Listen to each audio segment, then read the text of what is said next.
দেন এখানে আপনারা মোবাইল বা ইমেলের মাধ্যমেও করতে পারেন। সো আপনাদেরকে আমি মোবাইলের মাধ্যমে দেখাচ্ছি, আপনারা চাইলে ইমেলের মাধ্যমেও অ্যাকাউন্টটি নিবন্ধন করতে পারবেন।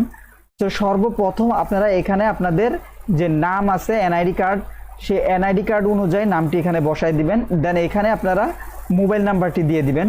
তারপর হচ্ছে এখানে যে ক্যাপচারটা দেখতে পাচ্ছেন, এই ক্যাপচারটি এখানে টাইপ করে দিবেন। সো আপনাদের নাম এবং মোবাইল নাম্বার দেওয়া হয়ে গেলে এবং ক্যাপচারটি পূরণ হয়ে গেলে সাবমিট করুন এই অপশনটিতে ক্লিক করবেন। সো নেক্সট প্রসেসে যাওয়ার আগে আপনাদের কাছে ছোট্ট একটি রিকোয়েস্ট, আপনারা যারা নতুন আছেন অনুগ্রহ করে আমার চ্যানেলটি সাবস্ক্রাইব করে বেল আইকনটি ক্লিক করে দিবেন এবং এই ভিডিওটি শেয়ার করে দিবেন। অনুগ্রহ করে ভিডিওটি কেমন হয়েছে সেই বিষয়ে একটি মতামত করে দিবেন, এতে করে ফেসবুক কিংবা ইউটিউবের রোবট বুঝতে পারে যে আমাদের ভিডিওটা আপনাদের পছন্দ হয়েছে। সো আমি তারপর সাবমিট বাটনটি ক্লিক করে দিলাম। একটু সময় নেবে এবং আপনাদের ফোনে একটি ওটিপি কোড যে চলে যাবে, সেই ওটিপি কোডটি অবশ্যই 1 মিনিটের ভিতরে এখানে প্রদর্শন করতে হবে। সো আমি এখানে ওটিপি কোডটি দিচ্ছি। সো আপনাদের ওটিপি কোডটি আসার পর আপনারা সাবমিট করুন, এখানে ক্লিক করে দিবেন। তারপর হচ্ছে এই যে এখানে আপনাদের পাসওয়ার্ড দিয়ে দিতে হবে। এখানে আপনারা যে পাসওয়ার্ডটি দিবেন এখানেও আপনারা সেম পাসওয়ার্ডটি দিবেন। সো পাসওয়ার্ডটা অবশ্যই একটি ইউনিক পাসওয়ার্ড দিবেন, যেমন প্রথম অক্ষরটি দিবেন আপনারা বড় হাতের, দ্বিতীয় অক্ষরগুলি ছোট হাতের, তারপরে যে কোনো একটি সংখ্যা এবং যে কোনো একটি ইউনিক সিম্বল দিবেন। দেওয়া হয়ে গেলে আপনারা পাসওয়ার্ড হালনাগাদ করুন, এটার উপর ক্লিক করবেন। সো আমি পাসওয়ার্ডটি দিচ্ছি। সো আপনাদের পাসওয়ার্ড দিয়ে সেট করা হয়ে গেলে আপনারা এখান থেকে এই সেবাগুলো নিতে পারবেন। সুতরাং আপনাদের এরকম ইন্টারফেস আসার পরে আগে আপনারা এনআইডি কার্ড ভেরিফাইড করে নেবেন।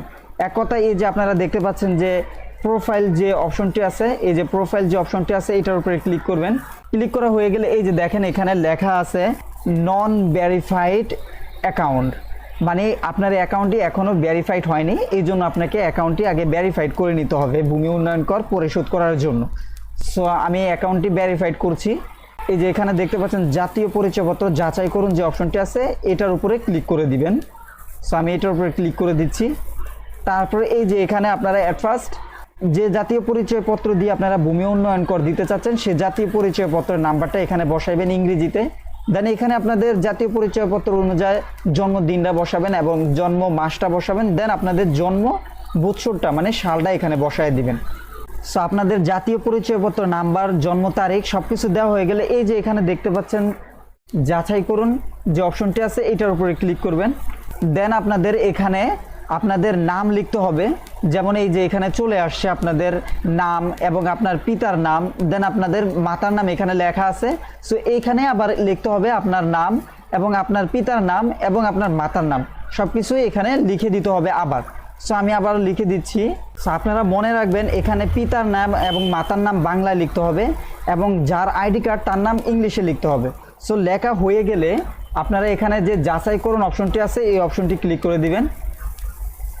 একটু সময় নেবে এবং এই যে দেখেন আপনাদের জাতীয় পরিচয়পত্র দ্বারা ভেরিফাইডকৃত অ্যাকাউন্ট, তার মানে আপনাদের যে অ্যাকাউন্টটি আছে সেই অ্যাকাউন্টটি ভেরিফাইড করা হয়ে গেছে।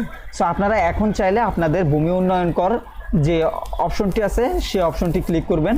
তো দেখতে পাচ্ছেন এখানে আপনাদের যে অ্যাকাউন্টটি আছে সেই অ্যাকাউন্টটি সংস্ক্রিয় অ্যাকাউন্ট হয়ে গেছে। সো আপনারা এখান থেকে প্রথম আপনাদের খতিয়ানে অ্যাড করবেন কিভাবে। সো আমি এই প্রসেসটা আপনাদের দেখায় দিচ্ছি আপনারা কিভাবে খতিয়ানটি অ্যাড করবেন। এই যে খতিয়ান যে অপশনটি আছে এটার উপরে ক্লিক করবেন। এই যে দেখতে পাচ্ছেন নতুন খতিয়ান তথ্য প্রদান করতে ক্লিক করুন, মানে আপনাদের যেহেতু এখন মাত্র অ্যাকাউন্টটি ভেরিফাইড করেছেন এখন অবশ্যই আপনাদের খতিয়ান অ্যাড করে নিতে হবে, তারপরে হচ্ছে আপনারা খাজনা পরিশোধ করতে পারবেন। সো আমি দেখায় দিচ্ছি কিভাবে খতিয়ান অ্যাড করতে হয়। সো নতুন খতিয়ান তথ্য প্রদান করুন, এটার উপরে ক্লিক করার পরে এই যে আপনারা দেখতে পাচ্ছেন বিভাগ, প্রথম আপনারা আপনাদের বিভাগটি সিলেক্ট করে নেবেন। দেন এখানে দিবেন আপনাদের জেলাটা সিলেক্ট করে নেবেন। তারপরে এখানে হচ্ছে উপজেলা সিলেক্ট করবেন। তারপরে এখানে মৌজাটা সিলেক্ট করে দিবেন, আপনাদের যে মৌজা থাকবে আপনারা সেই মৌজাটা সিলেক্ট করে দিবেন।